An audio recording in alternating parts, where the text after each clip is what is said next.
Give us the shot. Give us the shot. Come on.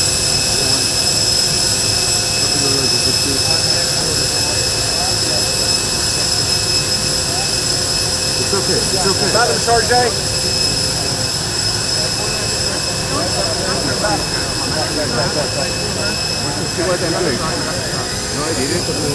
לא מתקדם. תתקדם, בבקשה.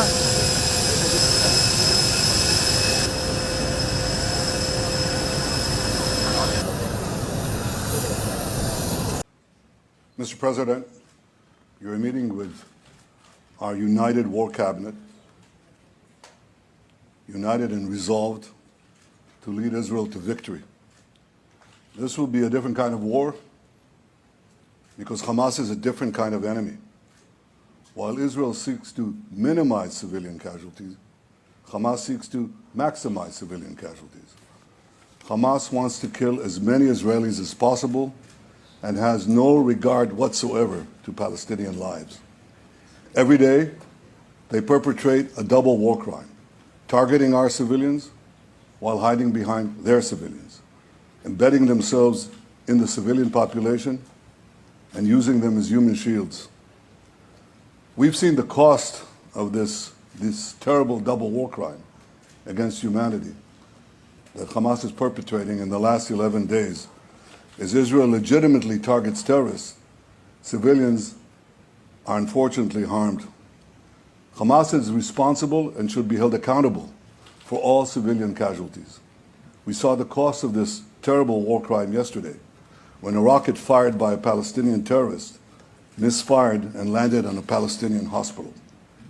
The entire world was rightfully outraged, but this outrage should be directed not at Israel, but at the terrorists. As we proceed in this war, Israel will do everything it can to keep civilians out of harm's way. We have asked them and will continue to ask them to move to safer areas. We'll continue to work with you, Mr. President, to assure that the minimal requirements are met, and we'll continue to work together to get our hostages out.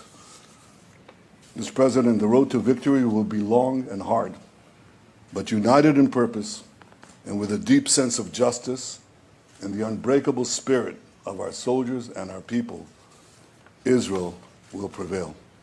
Thank you, Mr. President. Well, thank you, Mr. Prime Minister. In the wake of Hamas's...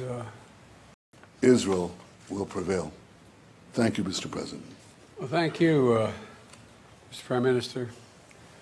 In the wake of Hamas's appalling terrorist assault, it was brutal, inhumane, almost beyond belief what they did. This cabinet came together and standing strong, standing united, and I want you to know you're not alone. You are not alone. As I emphasized earlier, we will continue to have Israel's back as you work to defend your people. We'll continue to work with you and partners across the region to prevent more tragedy to innocent civilians. 75 years ago, your founders declared that this nation would be one based, quote, based on freedom, justice, and peace. Based on freedom, justice, and peace. The United States stands with you in defense of that freedom, in pursuit of that justice, and in support of that peace. Today, tomorrow, and always, we promise you.